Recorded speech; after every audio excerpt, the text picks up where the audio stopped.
Boa noite a todos. Vamos dar início em poucos minutos a mais um estudo pelo Centro Espírita Leão Denis de Cabo Frio. Antes, nós gostaríamos de começar agradecendo a todos aqueles companheiros que nos escutam ou que não nos escutam nesse momento, mas que têm contribuído de forma bastante generosa com a cesta básica que nós temos solicitado. As famílias agradecem pelas famílias que estão sendo socorridas. Agradecemos aqueles companheiros da nossa casa, agradecemos aqueles que não são da nossa casa e que ainda assim têm nos socorrido, ajudando a ajudar. Então, como vocês podem ver, está aí a solicitação dos itens que são básicos da nossa casa. Eu não lerei todos, mas eu vou destacar as necessidades mais emergenciais do momento para que nós possamos continuar ajudando a ajudar. Então, quem puder doar ainda essa semana, arroz de 1 quilo, farinha de mesa, fubá, óleo, café, biscoito, fralda infantil e fralda geriátrica. E ainda água sanitária. Todos os itens são para compor a cesta básica. Esses que eu citei agora são os que estão sendo necessários para nós completarmos as cestas que nós já temos, tá bom? Tem sido de grande alegria poder trabalhar nesse momento onde tantas pessoas carecem de socorro para o corpo físico e alguns que têm condições ajudarem para socorrer essas pessoas. Pois antes de podermos viver plenamente a nossa vida espiritual, a não ser que já sejamos espíritos amadurecidos, né? Mas até para muitos, ter o alimento para o corpo é essencial para que possamos manter a nossa paz e equilíbrio espiritual.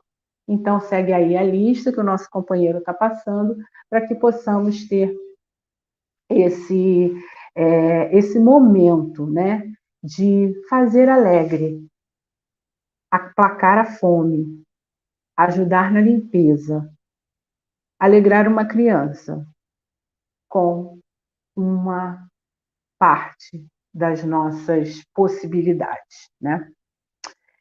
Então, vamos dar início então agora à leitura do texto da noite de hoje. Todo mundo sabe que todas as terças-feiras, ou pelo menos as pessoas que nos escutam há mais tempo, né? E todas as terças-feiras nós fazemos o estudo do Evangelho segundo o Espiritismo. Entretanto, esse mês nós temos algumas comemorações. Semana passada tivemos os 94 anos do desencarne de Leon Denis, e essa semana nós comemoramos a publicação do Evangelho segundo o Espiritismo.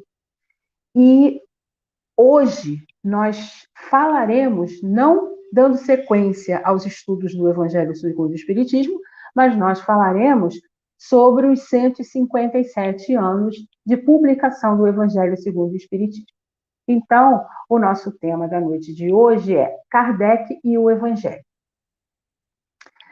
E assim começa o texto do nosso companheiro Nicolau. Chegamos ao templo da doutrina espírita. Kardec descobre, através das mesas girantes, a existência do mundo invisível. Os homens sem carne começaram a dizer quem movimentava as mesas e das mesas passaram para a fase da escrita. Começaram a dizer exatamente quem eles eram.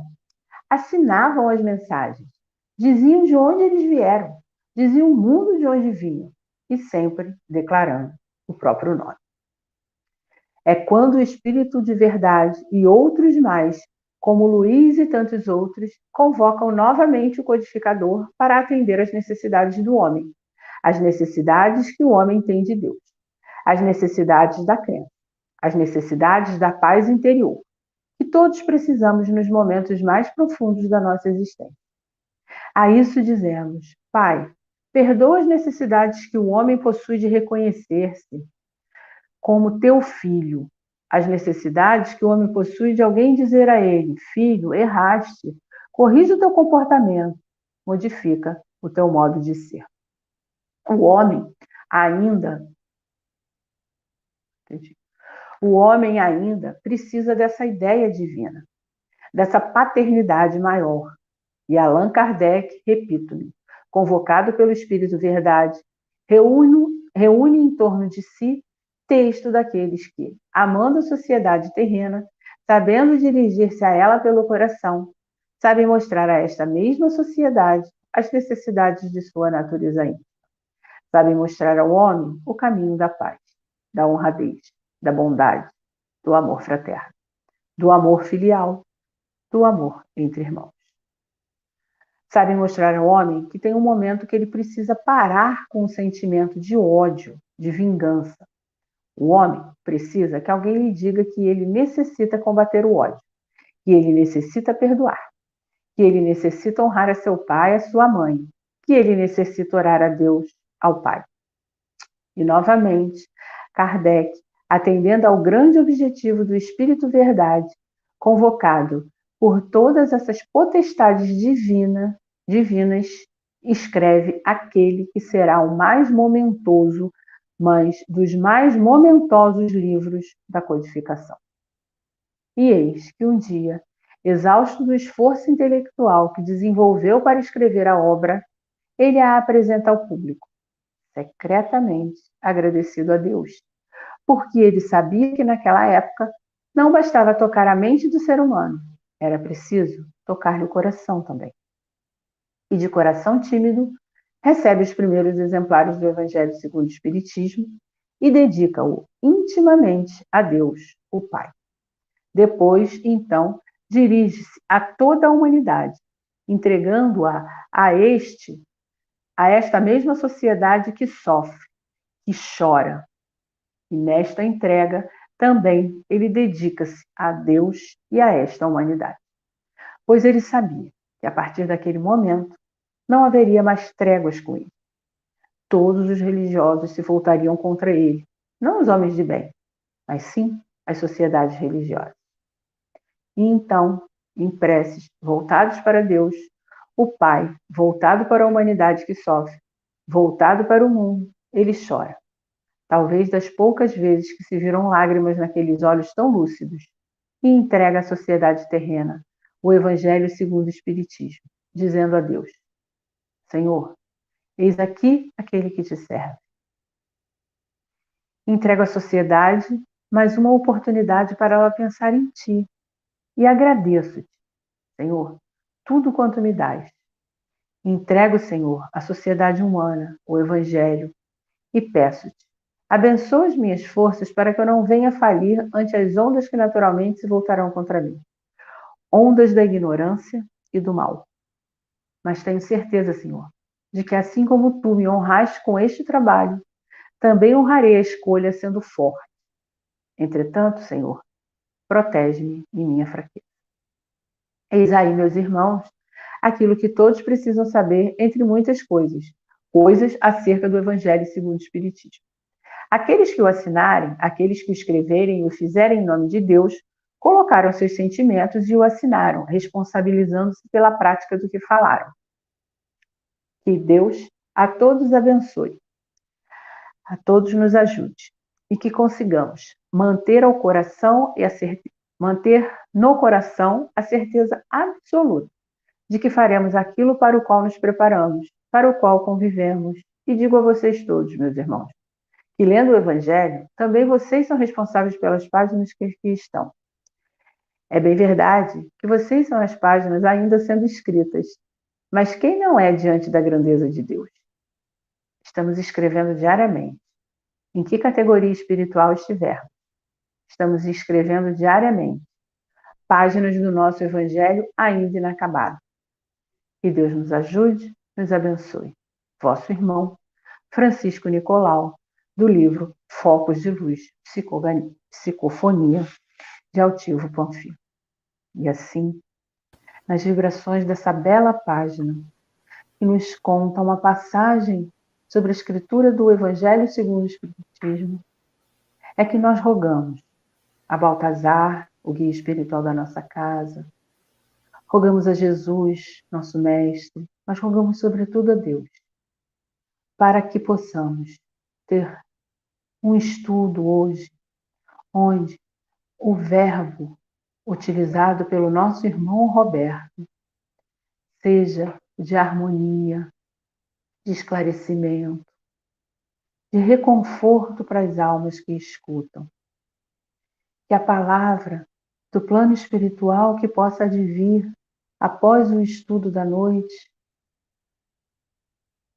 toque profundamente os corações que estão aqui reunidos e que todos reafirmemos sempre o propósito de ter o Evangelho como guia das nossas vidas, que possamos fazer como os espíritos indicaram a Kardec, que os espíritas se reconheceriam pelos esforços que fazem para dobrar as suas más inclinações. E está ali, no Evangelho segundo o Espiritismo, todos os caminhos que podemos percorrer para nos fortalecermos com os ensinamentos de Jesus. E assim, sustentados por essa espiritualidade amiga, na certeza do amparo de cada um dos irmãos, na misericórdia de Deus, nosso Pai, de amor e bondade, é que de nossa parte damos por iniciado o estudo da noite de hoje.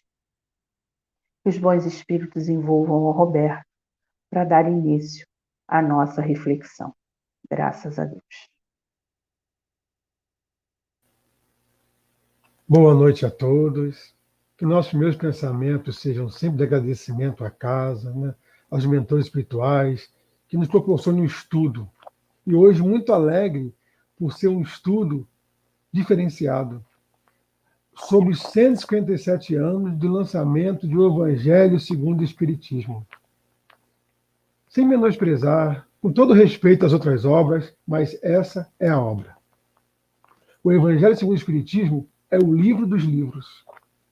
Nós vamos entender. Quando eu fui fazer esse estudo, eu pensei em estudar a estrutura, os capítulos, falar sobre cada um, mas nada me deu aquele ânimo tão fundo de falar.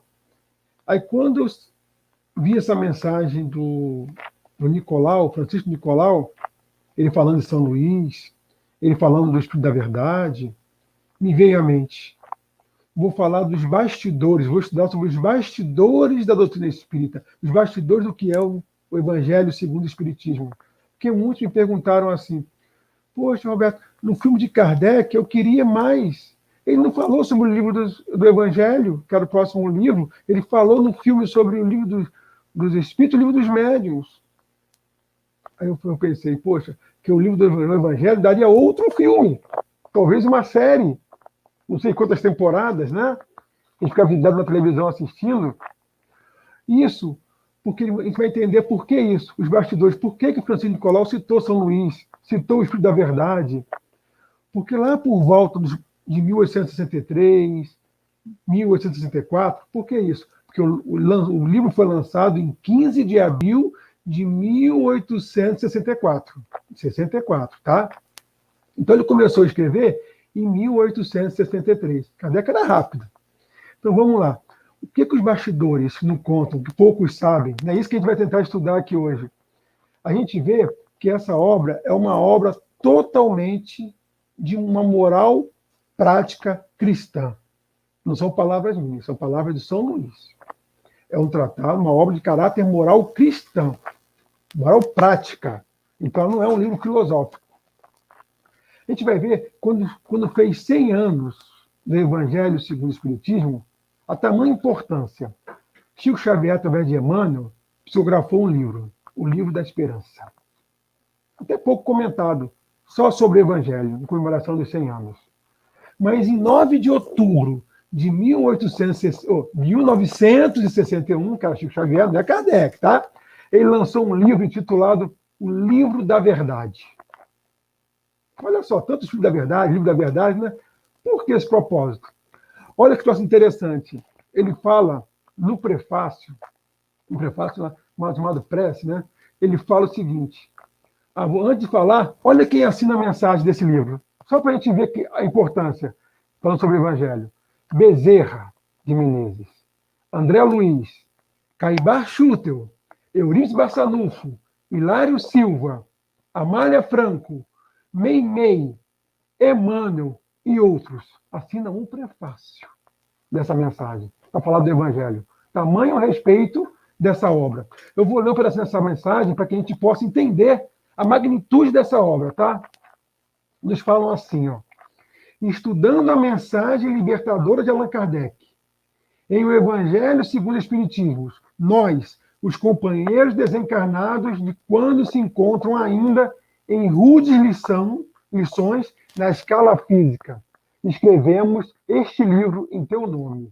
Nele se refletem os pensamentos de teus servos menores e de teus servos maiores, do qual confiastes, em círculos mais estreitos, da ação sublime, tarefa de reviver o espírito da verdade nos tempos calamitosos que o planeta atravessa. Olha o que ele está falando para a gente nessa mensagem. Eles, todos esses espíritos, que na verdade, o espírito da verdade não trabalhou sozinho, trabalhava em círculos. Ele tinha espíritos que trabalhavam para ele, em tarefas maiores, em tarefas menores. E a intenção era reviver o espírito da verdade. O que o espírito da verdade trazia? O nome já diz, trazia a verdade. Ele tirava o véu, né? Mostrava quem somos, para onde vamos, qual o nosso propósito aqui, o que eu tenho que fazer. Esse espírito da verdade, ele era o guia de Kardec. Esse espírito da verdade, que se identificou como verdade, ele coordenou toda a codificação. Nós vamos ver aqui. Ele foi o responsável por escrever o Evangelho segundo o Espiritismo. Ah, mas Kardec codificou. Nós vamos ver que não foi bem assim. Ele codificou. Mas quem estava por trás? Quem era a mão que estava no pensamento dele? Nós vamos ver aqui. Kardec não deixava passar nenhum detalhe. Em 1866, já tinha lançado o livro, certo? Já tinha lançado. E tem uma mensagem na Revista Espírita, que eu falei, de 1866, que ele não identifica o médium, para proteger o médium. Ele fazia isso, às vezes, na revista, a gente vê que ele não identifica o médium. Ele fala assim, ó, a qualificação de espírito de verdade não pertence senão a um, e pode ser considerado como nome próprio. Ela é especificada no Evangelho. Ele especifica, gente, olha só, o nome próprio de quem é o Espírito da Verdade no Evangelho. De resto, este Espírito se comunica raramente e somente em circunstâncias especiais deve-se manter-se em guarda daqueles que se apoderaram-se indevidamente desse título. É fácil de reconhecer pela proximidade e pela vulgaridade de sua linguagem. Quem está falando? Que o Espírito da Verdade é um Espírito. É um. Kardec, na Gênese, ele coloca um detalhe assim, ó. Ele diz, o Consolador é, pois, segundo o pensamento de Jesus, a personificação de uma doutrina soberanamente consoladora, cujo inspirador há de ser o Espírito da Verdade. Por que eu estou falando isso? Quando a gente faz uma casa, tem que entender o alicerce, né? Então, para entender o Evangelho segundo o Espiritismo, tem que entender o alicerce. Como é que está a base? Quem fez? Por onde fez? E a gente vê que tudo fica em torno desse Espírito da Verdade. Vamos entender quem é esse aí, para a gente chegar no Evangelho segundo o Espiritismo de Kardec. Que o Consolador, na verdade, traz um conjunto de verdades que consola e é trazido por uma pleide de espíritos. Você viu naquela comunicação? Mas é inspirado por apenas um. Um apenas inspira, o Espírito da Verdade. E todos eles têm a responsabilidade de trazer a doutrina junto, trazer esse conhecimento de verdade. No item 42 da Gênesis, ele fala assim, ó, reconhece-se que o Espiritismo realiza todas as promessas do Cristo. Lá no Evangelho de João, capítulo 14, 16, estou quase Miguel, né? 14, 16, ele fala que ele trará outro Consolador prometido, porque o Cristo era um. E esse outro nós sabemos, né, pelos relatos, que é a doutrina espírita. Então vamos lá.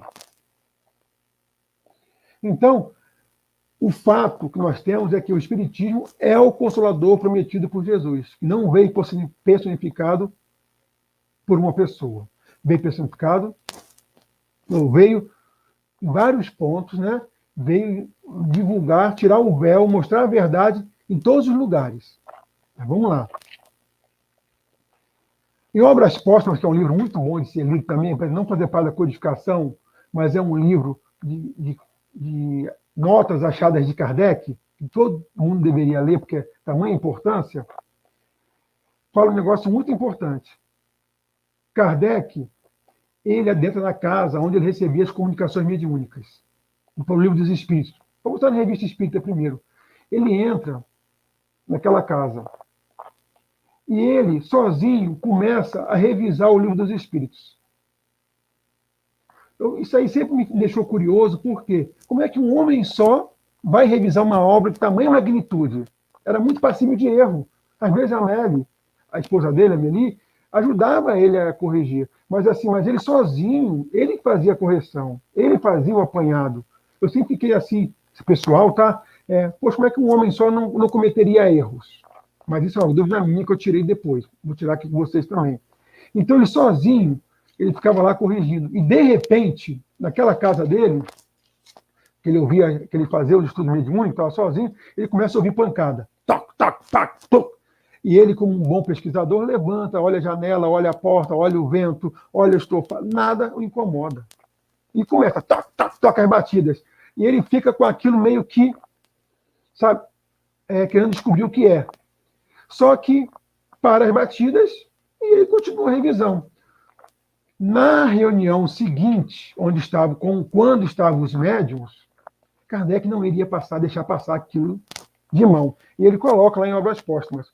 Olha o que ele pergunta na reunião mediúnica para os médiuns. Deixa eu pegar aqui para não me perder. Tá? Vou pegar aqui, vou ler para vocês verem como é que Kardec era criterioso. Perguntou assim: ouvi, sem dúvida, o relato que acabo de dizer, aquelas pancadas. Poderia dizer-me qual a causa da pancada que me fizeram ouvir? Quem responde é um espírito chamado Zéfiro. Ele ajudou na codificação. Zéfiro, para quem não conhece, ele é um espírito assim bondoso, era bem carismático, né? Ele tinha uma linguagem assim que envolvia todos, né? Então, ele respondia assim: era o teu espírito familiar. Aí Kardec parou e perguntou: qual a finalidade dele bater daquele modo? Porque Kardec, naquela época, ele nem imaginava que espírito batedor só trazia, era espírito inferior. Mas depois ele coloca na Revista Espírita que os espíritos superiores se utilizam de espíritos mais inferiores para trazer mensagens também, batidas, coisas assim. Então, ele pergunta: qual a finalidade de bater daquele modo? Zéfiro responde: queria comunicar contigo. E ele pergunta mais: poderia me dizer quem é ele? Pode perguntar a ele. Ele está aqui.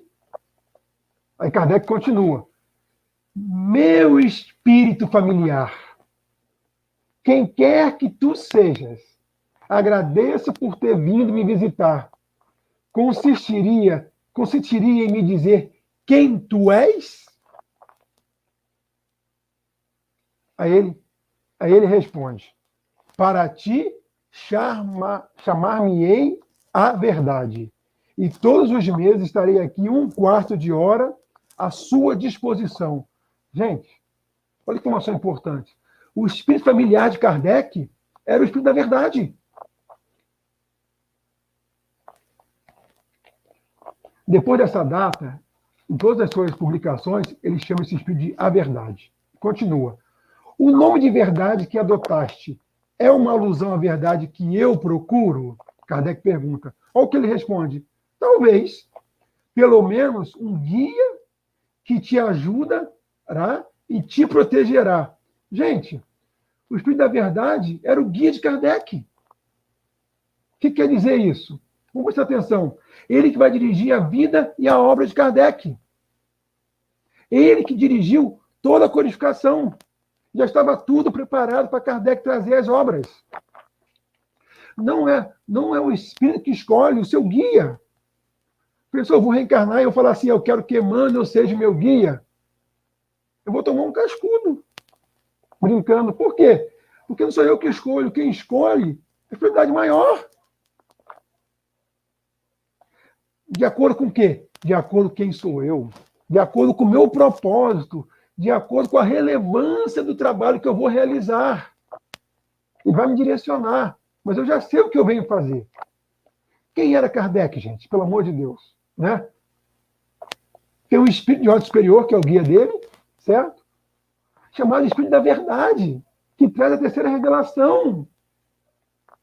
Codifica, né? Traz junto. Gente, é uma coisa de doido. E que vai ficar 15 minutos com ele por mês, tirando qualquer dúvida. Só que Kardec continua a pergunta: poderei evocar-te em minha casa? Sim, para te assistir pelo pensamento, mas para respostas escritas na tua casa, só daqui a muito tempo poderá obtê-las. Aí Kardec faz a pergunta que eu teria perguntado há muito tempo. Né? Ele pergunta assim: terás animado na Terra algum personagem conhecido? Está lá em Obras Póstumas. Eu acho que eu vou responder só no final. Está todo mundo curioso aí, vai saber, né? Olha a pergunta. Terás animado na Terra algum personagem conhecido? Ele pergunta isso para o Espírito da Verdade. Está em Obras Póstumas. Vou responder agora para a gente matar a curiosidade, né? A resposta é: já te disse, para ti sou a verdade. E isso para ti diz discrição. Nada mais saberá a respeito. Olha só, jogou um banho de água fria em Kardec, né? Mas olha só, depois vai encontrar uma nota de Kardec, alusão a essa pergunta, que ele fala assim, ó: a respeito desse espírito, cuja superioridade eu estava longe de imaginar, jamais me faltou a sua solicitude e a dos bons espíritos que agem sob suas ordens.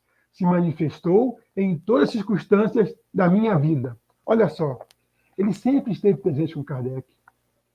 E depois Kardec soube quem foi.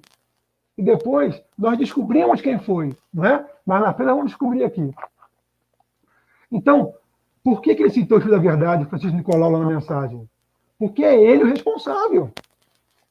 Direcionou Kardec na codificação e todos os outros espíritos. Direciona até hoje. Mas foi encontrado outro documento, e foi posto em Obras Póstumas, de São Luís. Vou chegar no Evangelho, gente, tá? Eu vou chegar lá. De São Luís. Por isso que ele cita São Luís. Kardec coloca assim, ó, né? Desculpa, São Luís coloca assim: nossa ação, sobretudo, a ação do Espírito da Verdade, é constante ao seu derredor, e tamanha que não a pode negar. Ou seja, o Espírito da Verdade estava com Kardec todo o tempo. Na Revista Espírita de 1861, está chegando a 63, hein? Kardec diz: senhores, esse fato é característico e providencial. Eis a este respeito o que me dizia ainda ontem o meu guia espiritual a respeito da verdade. Gente, ele está narrando que o Espírito da Verdade falou com ele naqueles 15 minutos e conversava tudo, cada nota. Deu para desconfiar quem é o Espírito da Verdade? Cada nota de Kardec, Kardec não estava sozinho. O Espírito da Verdade estava lá intuindo. Em cada nota daquela que a gente vê lá no Livro dos Espíritos, no Evangelho, tem o dedo do Espírito da Verdade. A correção. E muita gente não gosta de ler a nota, porque a nota é de Kardec, não foi falada por um espírito.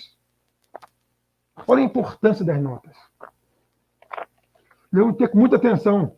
Kardec era orientado por tudo. É por isso que a codificação não é achado nenhum erro. Não deixaram. Ele coloca esse ponto em cada lugar da revista Espírita. Mas aí, vamos iniciar. Agora nós entendemos quem é o Espírito da Verdade. Entendemos São Luís, com o braço direito na codificação. Então a gente vê o seguinte: que em 1863, Kardec começou a apresentar doenças cardíacas. Lembram? Que ele subia uma escada e ficava muito cansado, que ele começava a apresentar fadiga devido às doenças cardíacas dele. Aquele dia não tinha esses exames todos que temos hoje. Sabemos disso. Então, e ele também tinha grandes problemas pulmonares. Por quê? Ele respondia a mais de 1.000 cartas por mês. E lá não tinha luz daquela forma que temos hoje, não. Era lamparina. Aquela fumaça ele inalava. Então, ele ia contaminando o pulmão dele. Então, ele tinha um pulmão já também com problemas respiratórios. Ele narra que urinava sangue.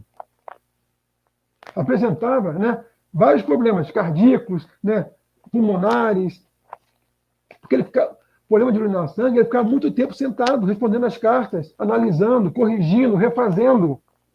E se sentia muito cansado. Muito cansado. Aí, a gente percebe que os missionários não têm privilégio, certo? Isso aí é um bom comentário. Vocês de Assis, Madre Teresa, não tem privilégio, não, gente. Ser cristão é trabalhar como Cristo. Eu trabalho e o Pai também.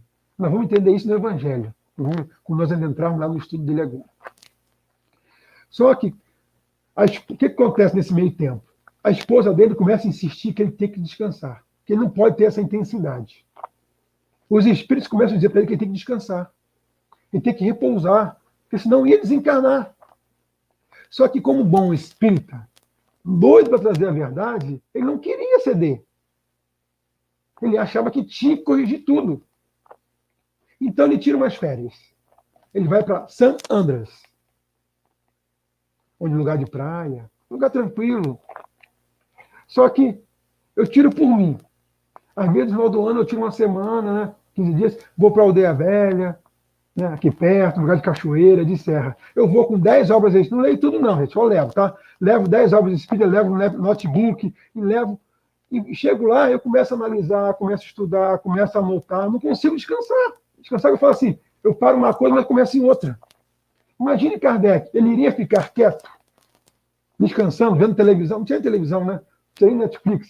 Ele ia ficar lá vendo o mar, molhando o pé? Ia. Não ia, né? Ele aproveitou para escrever o Evangelho. É um trabalho de leve, né? Um livro pequeno, de páginas. Isso. E ele começou a escrever o Evangelho. Só que, gente, ele escreveu o Evangelho em sigilo. Ninguém sabia. Ele estava sozinho, descansando. Ele escreveu sem ninguém saber. Ninguém sabia. Quando estava perto de terminar, né, as férias dele, né? Aquela férias light. Em 1863, né, ele faz uma pergunta e envia para o grupo mediúnico lá dele lá, que ele fazia as comunicações. Mas ninguém sabia do que se tratava. Quem estava perguntando, ninguém sabia o que ele estava fazendo. Tanto é que ele bota em obras póstumas assim, ó. Deixa eu ver se eu acho aqui. Aqui. Eu a ninguém dera ciência ao assunto do livro. Aqui estava trabalhando, conversada de tal modo, o título que tal modo, o editor, o senhor Didier, que ele estava no livro de Kardec, né, só o conheceu na impressão. Mais tarde, por recomendação do senhor Didier e de outros, mudei o título de Imitação do Evangelho para o Evangelho segundo o Espiritismo. Ele ia chamar o livro de Imitação do Evangelho.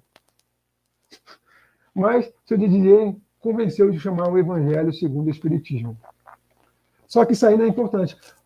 Só fui mostrando que ninguém sabia. Olha a pergunta que ele faz para o grupo mediúnico.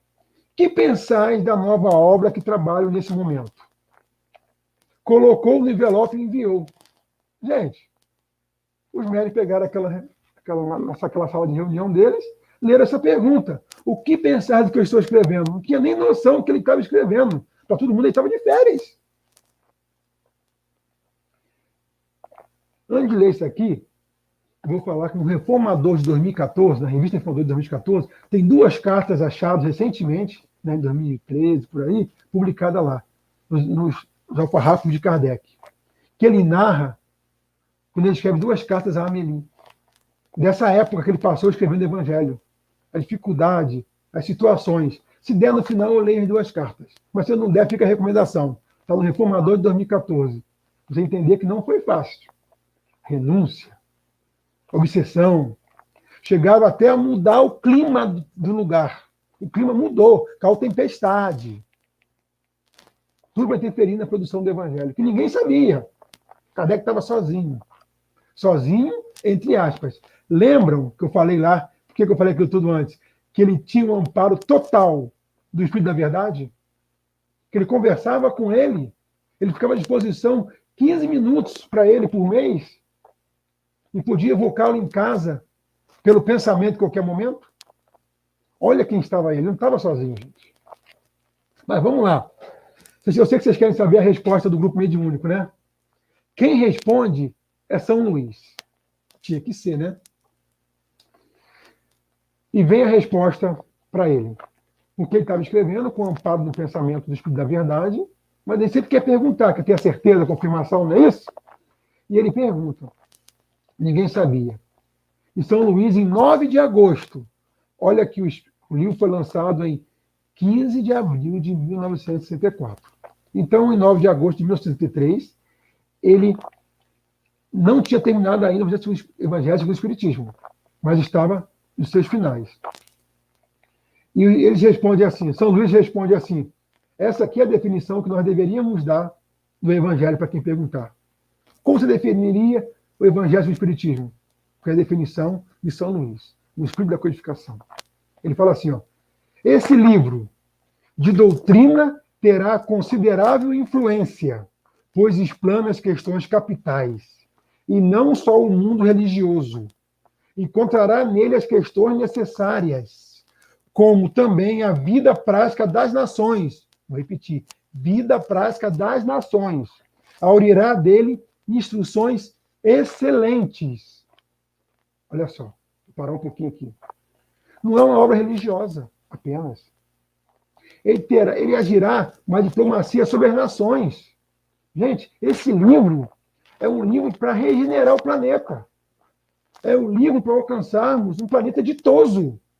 Quando nós todos seguimos o que ali está escrito, que é uma ordem prática de moral, nós vamos ver aqui, cristã, ele vai regenerar o planeta.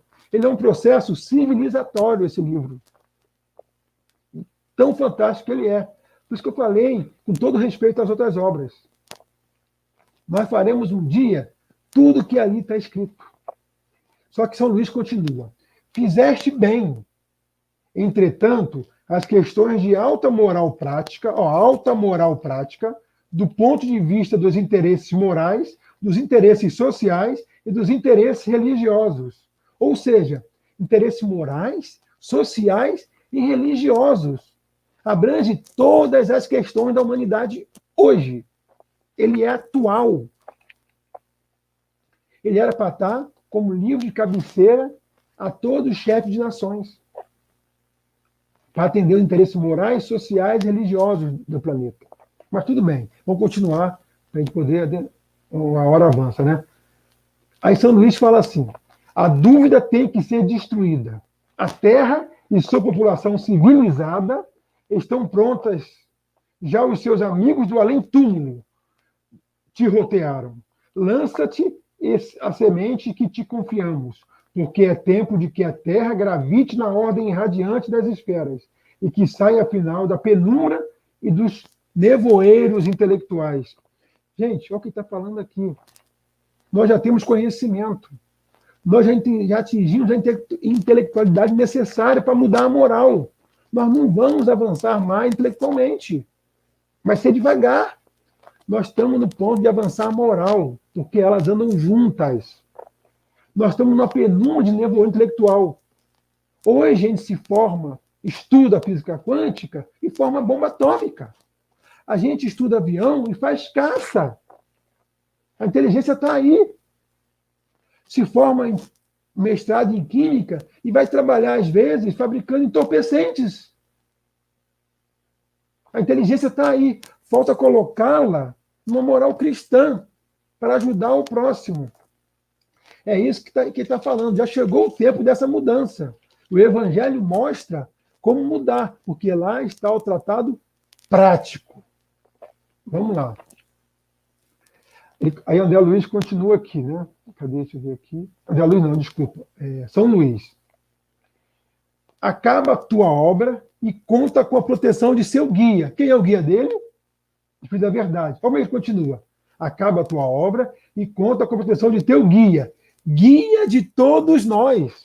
O guia de Kardec é guia de todos nós. Tá uma dica boa de quem é ele, né? Continua.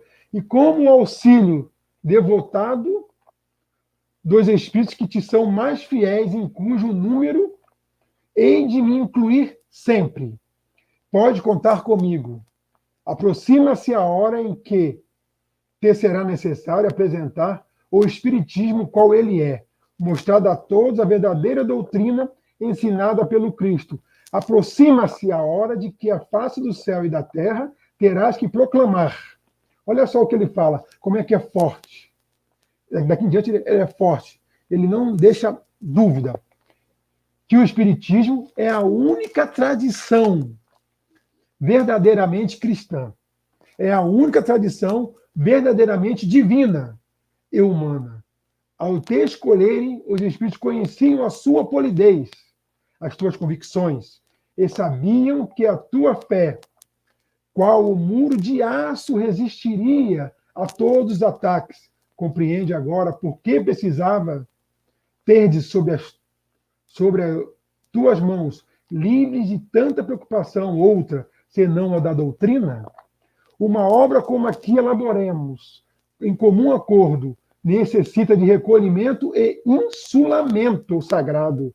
Tenho vivo interesse pelo teu trabalho, que é um passo considerável para a frente e abre, afinal, ao Espiritismo a estrada larga às aplicações práticas do bem da sociedade. Gente, ele está falando, cuidado, espírita que não trabalha. O espírita que só estuda, ele causa muita confusão. Nós temos que trabalhar. O Evangelho é se tratar de moral prática. É como proceder. Ele falou, lembra por que Kardec foi tão chamado para se recolher, tirar férias? Quando alguma coisa vem a você tão intensivamente, preste atenção. Tem um propósito, tem um porquê. Nada é por acaso. Tudo estava preparado para Kardec, porque antes de ser, ele já era o vaso escolhido, como falam de Paulo. E nós também somos vasos escolhidos. Todos nós estamos em missão. Talvez nem tão grande como Kardec, mas estamos em missão. Ele continua assim, ó, com esta obra, que é o Evangelho do Espiritismo, tá? O edifício já se começa a se libertar dos andaimes e começa a se ver a cúpula a desenhar no horizonte. Continua, pois, com paciência e sem fadiga. O monumento estará pronto na hora determinada. Adeus, caro companheiro de antanho, discípulo fiel da verdade, que continua através da vida e da obra, aqui outrora diante do Espírito que te ama e a quem eu venero. Juramos consagrar as vossas forças e as vossas existências, até que a tua obra achasse construída. Saldo-te, São Luís, 9 de agosto de 1863. E com essa confirmação, ele lança o livro Evangelho do Espiritismo em 15 de abril de 1864. Eu não vou ler a carta do que ele passa pelas estruturas, né, pelas obsessões, pelo aquele negócio todo, porque não vai dar tempo de eu entrar um pouquinho no Evangelho em si. Mas a gente vê que esse livro, ele não é um livro qualquer. Kardec era um pedagogo da escola de Pestalozzi. Escolheram ele com muito carinho. Ele fez um livro totalmente didático. Tem sequência a ser seguida, a ser entendida. Não é um ensaio filosófico. Não é. Ele é um tratado de moral, como eu falo sempre aqui. Que Kardec ele era lúcido, sereno, lógico, muito calmo nas suas decisões. Porque não basta saber a verdade. Se uma pessoa for fazer uma revisão, uma redação, por exemplo, tem que ter início, meio, fim. Porque ele pode falar uma verdade tão embolada que ninguém entende. Ou até deturpar aquela verdade. Porque o modo de colocar é muito importante. Então tem que ter cadência. O Evangelho tem. Tem que ter uma organização prévia. O Evangelho tem. A gente vê, né, para a gente estudar um pouquinho melhor, Jesus nos fala assim: eu sou o caminho, a verdade e a vida. Claro, caminho, verdade e vida são adjetivos. Vamos trocar um pouquinho? Eu sou a verdade, o caminho e a vida. Vamos basear nisso aí. Verdade, caminho e vida. Quando a gente pega o Evangelho, no céu a gente tem um item ou 2 itens por semana de palestra. Dá para fazer um seminário em cada item. E não iria dar tempo de estudar todo. Então o que eu vou dar vai ser uma pincelada, uma curiosidade para que a gente possa cada vez mais entender, gostar do Evangelho. Esse ano, pessoalmente, eu escolhi fazer o curso do Evangelho de novo. Aí me perguntaram assim lá, uma companheira do curso: você faz exposição e vai estar fazendo Evangelho de novo? Se eu pudesse, eu fazia todo ano, poder entender esse livro. Enquanto eu não botar tudo aquilo ali em prática, eu não posso parar de estudá-lo. A gente pega o capítulo de 1 a 4, a introdução e o capítulo de 1 a 4. Ali Kardec traz a quebra dos paradigmas. Ele traz as verdades, que constam lá no livro dos Espíritos, consta lá no livro dos Médiuns, né?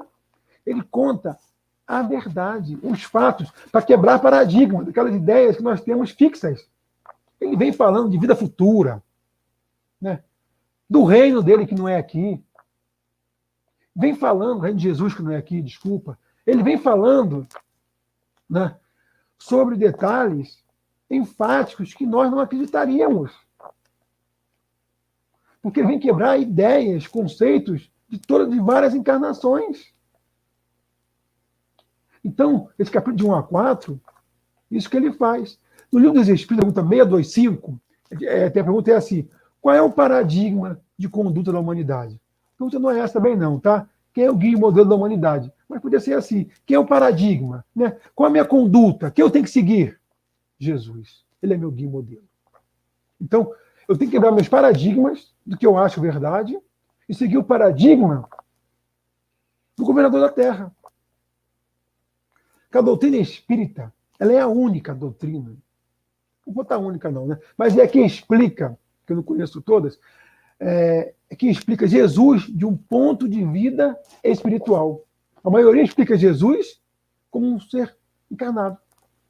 Ela mostra Jesus como um rei de vida espiritual. Vamos chegar lá, deve dar tempo. Certa vez, Gandhi, ele foi convidado para um seminário de teologia. E ele foi. Aí lá fizeram uma pergunta para ele. Gandhi não era cristão, né? Porque a cidade onde ele nasceu, né, o cristianismo não era religião predominante. Então, Gandhi, o que deveríamos fazer para o cristianismo ter maior propagação na Índia? Poxa, uma pergunta maliciosa, concordam? O que eu devo fazer para outra religião entrar no seu domínio? Gandhi, sereno, tranquilo, que nós sabemos que era um dos trabalhadores de Jesus, né?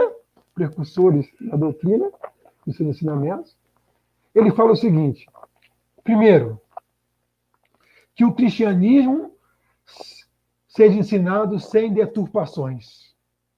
Segundo, que todo cristão viva como Cristo. Gente, matou todo mundo.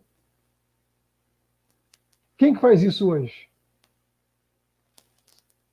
Né? Ensinar o cristianismo sem deturpação. A gente nem entende o cristianismo direito. Viver como nosso guia e modelo, quebrando os paradigmas, como Jesus. Eu não consigo. Uma resposta do Espírito Santo. Mas vamos continuar. Então o Evangelho tem uma proposta, uma fala diferenciada. Ele vem quebrando de 1 a 4, todo esse do capítulo 1 a 4, vem mostrando conceitos, vem mostrando essas dicas para a gente mudar. Logo depois, né, o que ele faz? Ele vem falar do capítulo 7 ao 17, porque eu pulei o 5 e 6, que eu falo daqui a pouco. Do 7 ao 17, ele vem mostrar como fazer. O que eu tenho que fazer? É perdoar, é amar, não duelar. Né? Ele vem falar do que eu devo fazer, como proceder para quebrar meu paradigma e chegar mais perto de Jesus. Como ser ele. Aí depois, do 18 ao 28, que é o capítulo lá, né? Ele fala sobre a vida. Por que a vida? Ele fala da parte social. A Terra tem que ter um patamar de práticas diferentes. A Terra, se quiser ser feliz, tem que mudar esse padrão da psicosfera. Lembra que São Luís falou que era um tratado de religioso, geral e social? Está aí, ó. Ele traz as novos paradigmas, a informação é verdade, depois ele bota como fazer, depois ele fala como viver em sociedade. Essa é a divisão do Evangelho. Vê se não é. Eu sou a verdade, o caminho e a vida. Contou a verdade, mostrou o caminho e falou como tem que ser vivido. Esse é o nosso Evangelho. Trazido pelo Filho da Verdade. Então, o Espiritismo, ele trará uma modificação em todo o planeta. Perguntaram para Chico Xavier no Pinga Fogo: Chico, o Evangelho já tem muito tempo. O Evangelho do Espiritismo, tá? Ele está ultrapassado.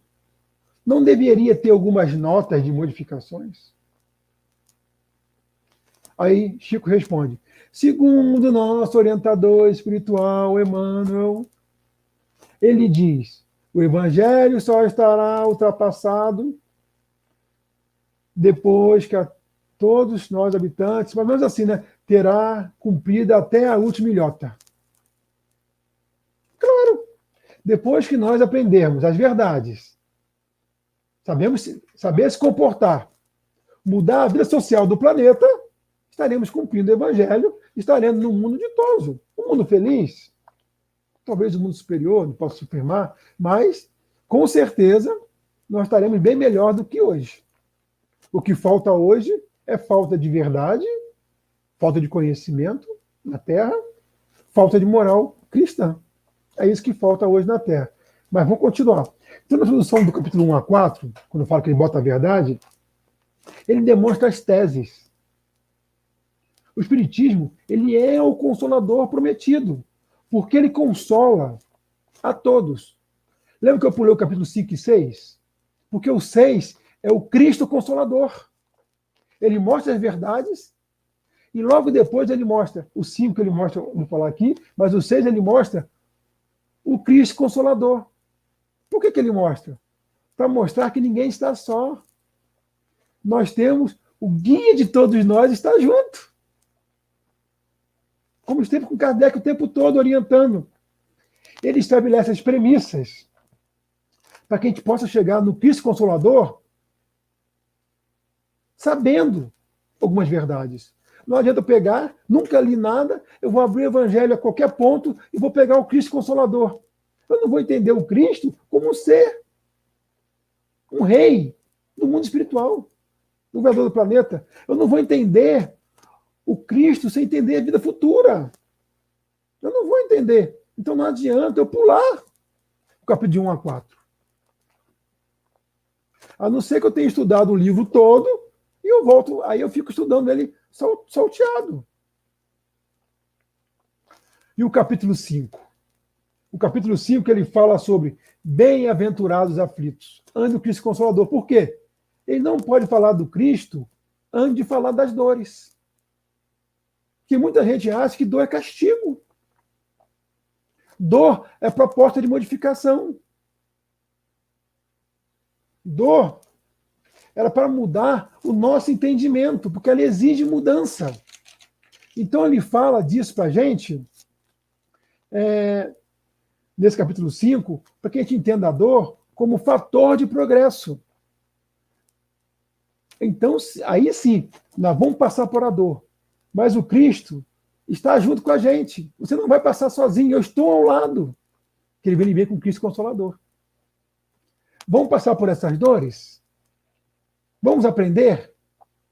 Porque dor não é sofrimento. Vamos modificar isso aí. Eu não preciso sofrer.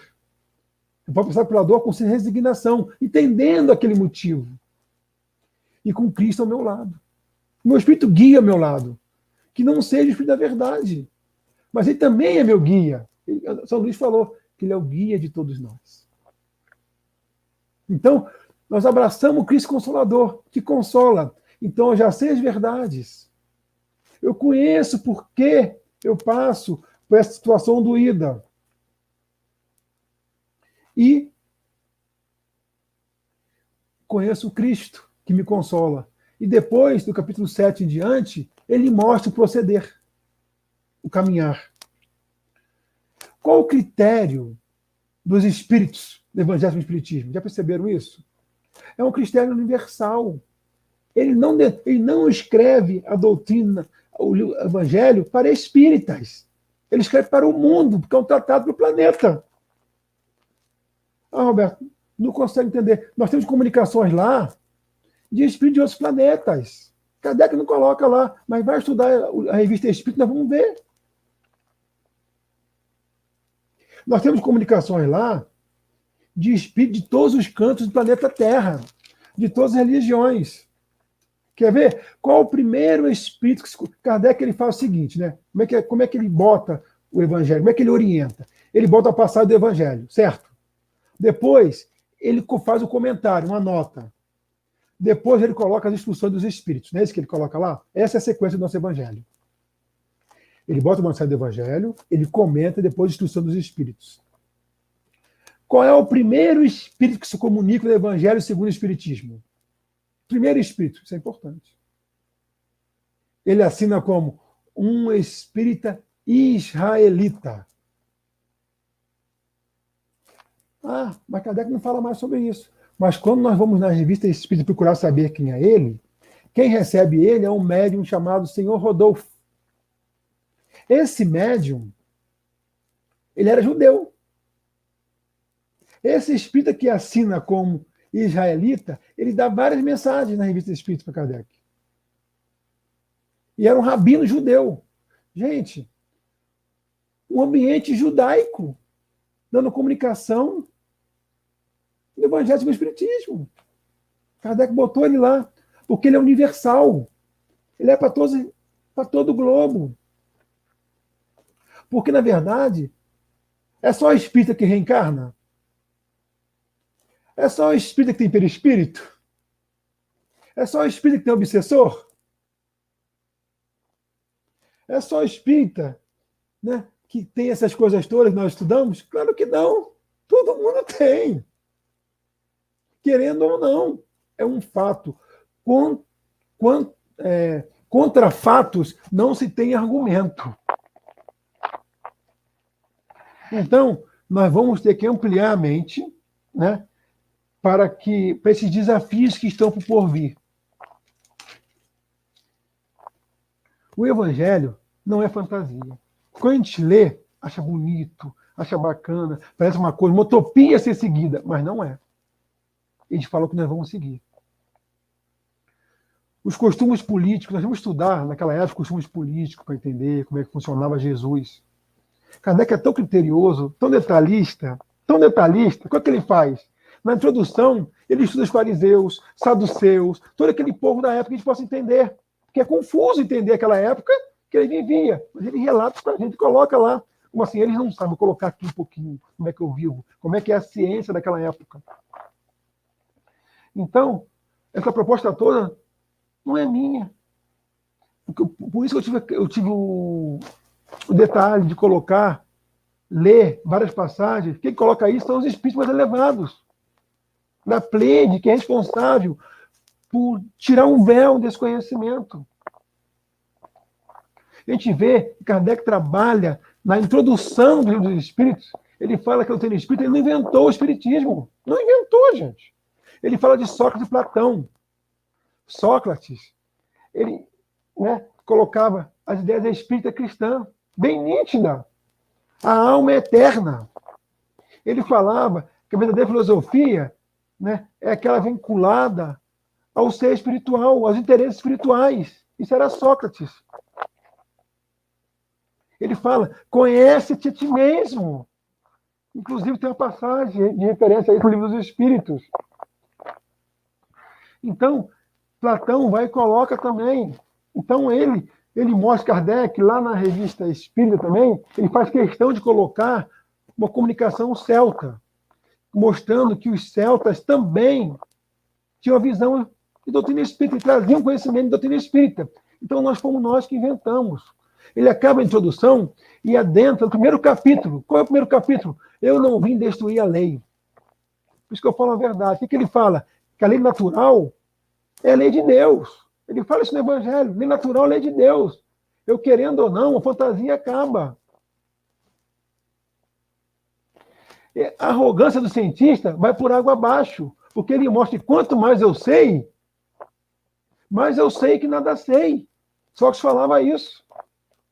Então, aquele que é arrogante, sabedor das coisas, vou falar igual aquele comediante. Ah, coitado. Não entendeu a proposta do Cristo. A gente vê que, às vezes, o médium se fascina. Acha dono da verdade. Se acha, todo mundo é burro, não conhece a verdade de Deus. Ele pega aquela verdade e não consegue enxergar a verdadeira verdade, que quanto mais se sabe, mais se serve. Jesus falou, eu trabalho e o Pai também. Não tem ninguém ocioso, ninguém tira férias.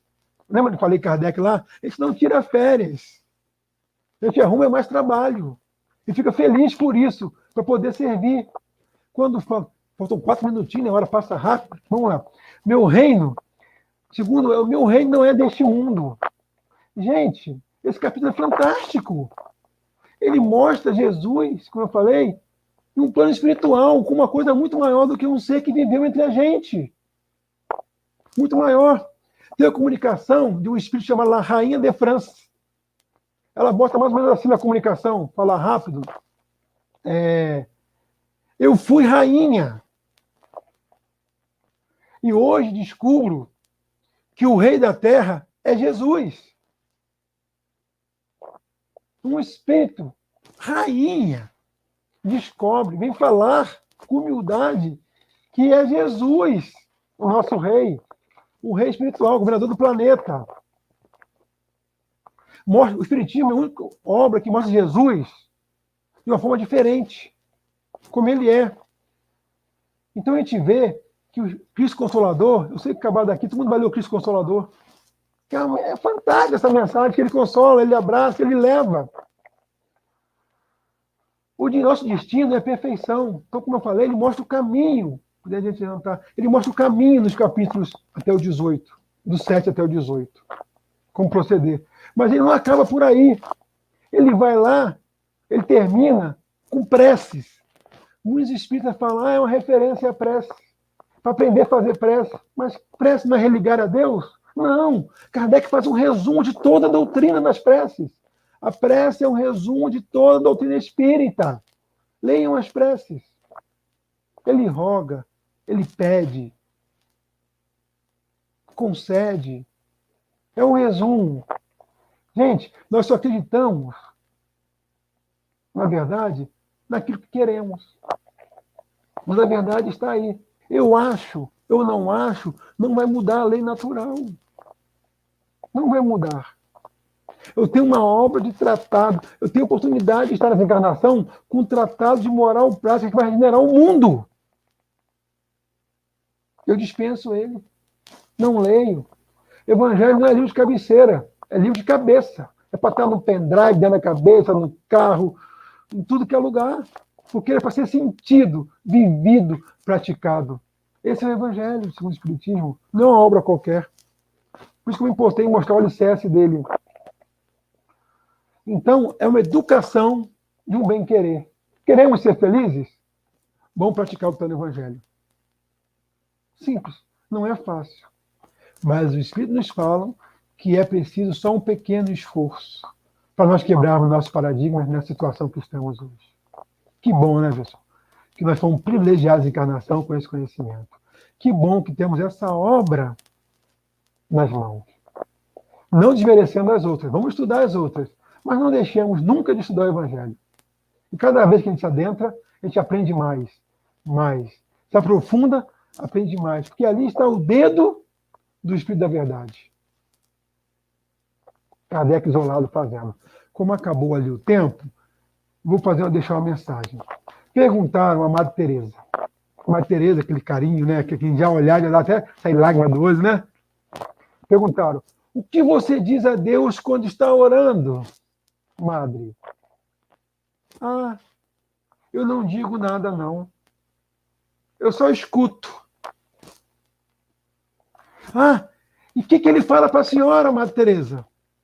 Ele não fala nada, não. Só escuta.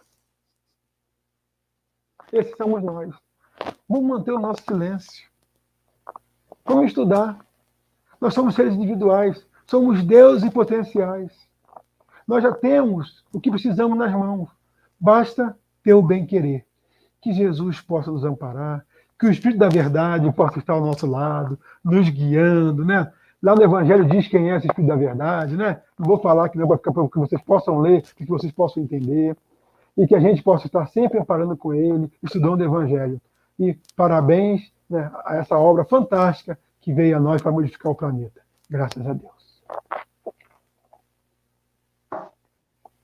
Graças a Deus. Muito bom o estudo do Roberto, né? Vamos agora, então, passar para o segundo momento, ainda nas vibrações do estudo dos 157 anos do aniversário do Evangelho segundo o Espiritismo, nós vamos passar para o momento da irradiação dos passes para os lares. Se estivéssemos em nossa casa, estaríamos no momento dos passes. Agora, estamos fazendo o mesmo, irradiando para os lares. Porém, antes de começar a fazer a irradiação, nós vamos ler uma passagem que temos no livro Fonte Viva, o capítulo é 155, que é denominado Aprendamos a Agradecer. O livro Fonte Viva é uma psicografia de Emmanuel pelos médiuns Chico Xavier. E aí, lá, ele coloca lá em cima para a gente: em tudo dai graças. Isso é uma fala de Paulo, que está nas primeiras epístolas aos Tessalonicenses, capítulo 5, versículo 18. Saibamos agradecer as dádivas que o Senhor nos concede cada dia: a largueza da vida, o ar abundante, a graça da locomoção, a faculdade do raciocínio, a fulguração da ideia, a alegria de ver, o prazer de ouvir, o tesouro da palavra, o privilégio do trabalho, o dom de aprender, a mesa que nos serve, o pão que nos alimenta, o pano que nos veste, as mãos desconhecidas que se entrelaçam no esforço de suprir-nos a refeição e o agasalho, os benfeitores anônimos que nos transmitem a riqueza do conhecimento, a conversação do amigo, o aconchego do lar, o doce dever da família, o contentamento de construir para o futuro, a renovação das próprias forças. Muita gente está esperando lances espetaculares da boa sorte mundana a fim de exprimir gratidão ao céu. O cristão, contudo, sabe que as bênçãos da providência divina nos enriquecem os ângulos mais simples de cada hora no espaço de nossas experiências. Nada existe insignificante na estrada que percorremos. Todas as concessões do Pai Celeste são preciosas no campo de nossa vida. Utilizando, pois, o patrimônio que o Senhor nos empresta no serviço incessante ao bem, aprendamos a agradecer. E assim, nesse momento, nas vibrações do estudo da noite de hoje, do Evangelho que foi codificado, para que pudéssemos ter uma nova visão daquele Evangelho de Jesus, para que o paradigma que vinha sendo usado até então pudesse ser rompido e a visão espiritual passasse a prevalecer, como nos conduzindo a um caminho para a verdade, aquela que o Cristo veio nos trazer para que pudéssemos sermos melhores, para que atentássemos que a verdadeira vida é o plano espiritual e que cada sentimento, cada ação nossa constrói o dia de amanhã. Envolve, Senhor Jesus, o coração de cada um de nós, para que possamos dar início ao momento dos passos. Graças a Deus. Vamos então ouvir um pouquinho uma reflexão sobre o aprendamos a agradecer, depois passemos à irradiação para os passos. Emmanuel, nesse texto tão belo, ele vai trazendo pequenas sutilezas que podem nos passar despercebidas ou podem fazer a alegria do nosso dia. Como ele vai falando, a gente é feliz porque tem um ar em abundância, ainda mais nós, aqui nessa cidade, junto ao mar, com tanto verde, onde a natureza ainda é uma expressão bem poderosa para renovar o nosso ser, o nosso corpo físico, a nossa respiração. Agradecemos aqueles que podemos andar, se locomover, se mexer e buscar aquilo que desejamos, que almejamos, a possibilidade de raciocinar. Quantos nascem com a sua capacidade intelectiva, muitas vezes limitada, e aqueles que não as têm limitada? Lembra de abençoar, de louvar por ser quem é? E ele vai enumerando uma série de situações que são simples no cotidiano, pois muitas vezes estamos preocupados com aquilo que parece de maior monta, com aquilo que chama a atenção para uma grandeza, muitas vezes fictícia. E o que é pequenino, que está ao nosso lado, a capacidade que a gente tem de aprender, todos temos, uns com mais rapidez, outros com menos, mas o dom de aprender é um dom divino, pois se não aprendêssemos, como evoluiríamos? Então, o dom de aprender é um dom divino. E aí, mais para frente, ele se volta para as questões materiais, o pão, a roupa. Lembra daqueles que nos ajudam através do fornecimento dos itens materiais. E aí ele vai discorrendo sobre diversos itens. Depois vale a pena fazer mais uma leitura para fixar bem em nossas mentes que temos sempre muito a agradecer, mesmo quando o momento nos parece difícil, assustador. Ainda assim, nós temos a agradecer a oportunidade de estarmos passando por uma experiência que irá nos dar segurança, fortalecimento em nossa fé, em nossa confiança na vida, porque a vida não é só essa, que nós estamos encerrados no corpo de carne. A vida é para sempre. O corpo de carne é perecível. Estamos permanentemente nos renovando, renovando o nosso corpo, renovando as nossas forças. Então, que saibamos lidar com todas as concessões do Pai Celeste, como Emmanuel fala, porque elas são deveras preciosas para as nossas vidas.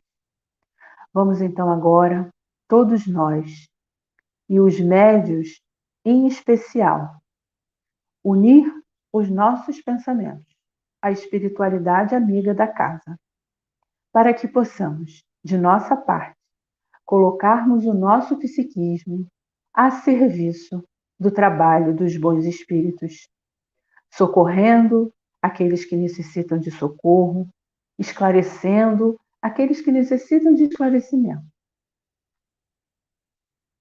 trazendo conforto às almas tão doloridas, sabendo aguardar o momento oportuno para acolher o que está em desespero, envolvendo aquele ser que nesse instante sofre por sentir que perdeu alguém, que a compreensão, que a mudança do paradigma corpo para espírito possa se fazer presente na alma daquele que está entendendo que perdeu alguém, que ele perceba com a alma, com os olhos do espírito, que aquele ser que partiu para uma nova experiência espiritual. Que a saudade será grande e ela dói, mas que a esperança do reencontro, a certeza na vida espiritual, fará com que a dor seja suavizada, como Cristo prometeu, como Cristo vem nos ensinando há mais de 2000 anos. Sejamos, Senhor, que possamos ser, cada um de nós, aqueles que, enquanto sofre, leva alento a outros corações. Que enquanto caminha no planeta Terra, se coloca pronto para aprender e seguir as leis naturais, as leis de Deus. Sabendo que não somos desamparados em nenhum momento das nossas vidas, é que agradecemos. Agradecemos a cada espírito que está conosco. Agradecemos a Jesus, mas agradecemos, sobretudo, a Deus, Pai amoroso e misericordioso. Que cada médium retorne agora, lentamente, ao seu lugar de origem e que cada um que recebeu a visita dos espíritos amigos permaneçam com as boas vibrações, hoje e ao longo da semana. Que a paz do Mestre Jesus envolva e proteja cada coração aqui presente. E de nossa parte, em nome de Baltazar, guia espiritual de nossa casa, Antônio de Aquino, nosso amigo Dr. Herman, mas sobretudo em nome de Deus, encerramos o momento do passe à distância. Graças a Deus. Vamos nos colocar agora em prontidão para ouvirmos, com a graça de Deus, uma palavra do plano espiritual.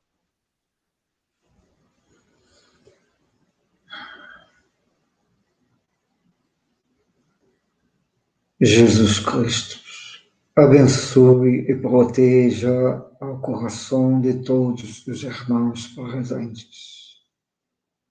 Agradecidos estamos pelas alegrias espirituais diante da elaboração do Evangelho segundo o Espiritismo. O mundo espiritual se transforma no estudo sério e profundo das verdades de Deus pela obra trazida às mãos de Allan Kardec, no relembrança ativa das palavras de Jesus Cristo,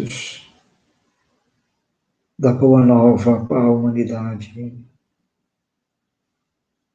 Kardec assim trabalha a visão de que não estaria vindo destruir à lei, mas dar comprovação à lei na lembrança do Cristo. Kardec demonstra,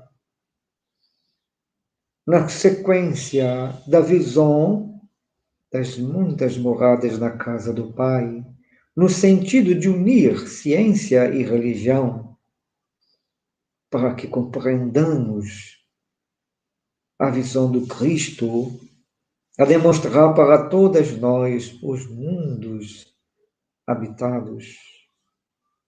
Kardec alegra o coração, envolvido pelo Cristo, a dar representação com a reencarnação no processo evolutivo do ser, trazendo as palavras seguras e a demonstrar para todos o que é necessário alcançar o reino dos céus, perdão das ofensas, criar o mecanismo do amor no caridade íntima para consigo e com os que estão ao redor, criando a segurança para a estrutura familiar. Na reencarnação, o amarmos uns aos outros, valores espirituais. Kardec demonstra a lembrança do Cristo a dizer para todos: bem-aventurados meus filhos, bem-aventurados aflitos, mentalizando a dor como mecanismo de transformação. O Evangelho segundo o Espiritismo traduz as palavras de Jesus Cristo com a clareza, com a visão segura de elevação espiritual. A humanidade avança, caros filhos, e por esses décadas que se passaram, num pequeno lapso de tempo, ainda o ser humano não consegue capturar toda a informação.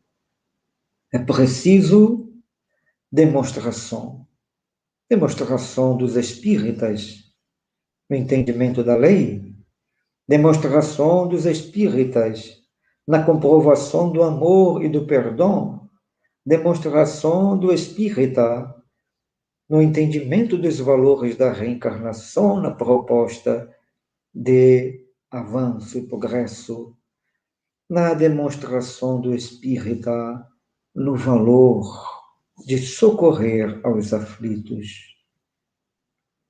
Ah, caros filhos, o Evangelho será visto pelas mãos de cada um de vocês, pelas propostas da casa espírita, pelo entendimento da vida espiritual e pela certeza do Consolador prometido por Jesus Cristo, consolando as dores, afagando os corações e mostrando para todos nós o caminho da elevação do ser ao reino dos céus. Caminhemos, caras filhas, na compreensão desses valores, e por mais 300 anos ainda o homem estará ao descoberta de todas as significados dessas informações para efetivamente construindo com a implantação do Evangelho do Cristo pela doutrina espírita a visão de um mundo regenerado. Alguns séculos pela frente, novas encarnações, e todos cá estarão vivenciando a obra que todos buscam em vossos estudos. O abraço do Hermann aos vossos corações, com votos da alegria de comprovação deste amor nas várias encarnações. Muita paz, caros irmãos. Que os vossos corações se sintam envolvidos de paz e tenha certeza de que aqueles que comprovam e que trabalham neste sentido estão sempre sendo abraçados por Jesus. Aqueles que sofrem, que ainda não entendem o caminho, são abraçados mais fortemente por Jesus. São envolvidos mais fortemente por Jesus. Porque o caminho é livre e o Cristo nos ensina a vivermos para a liberdade. Unamos os nossos esforços nos dois planos da vida. Paz, muita paz, caros irmãos. Graças a Deus. E assim, que a esperança banhe nossas almas para nos dar energia, força e fé para o que viermos a viver daqui para frente, sabendo que estamos caminhando e estamos evoluindo e seguimos rumo ao planeta de regeneração. Felizes pela oportunidade de aprender cada vez mais e de recebermos um bálsamo de esperança é que de nossa parte, firmes na fé da sustentação da espiritualidade amiga que trabalha para Jesus, é que de nossa parte pedimos a permissão a Baltazar, a Antônio de Aquino e ao nosso querido amigo Dr. Herman, mas sobretudo a Deus, para darmos por encerrado o estudo da noite de hoje e que permaneçamos em nossos corações com as boas vibrações do estudo de hoje. Graças a Deus. Tenham todos, irmãos, uma boa semana e aqueles que precisarem do atendimento fraterno, é só copiar o link que está aí no nosso chat ou lá no site do CELD e entrar lá pelo Zoom, tá bom? Boa noite a todos, até a próxima semana. Boa noite. Boa noite, gente.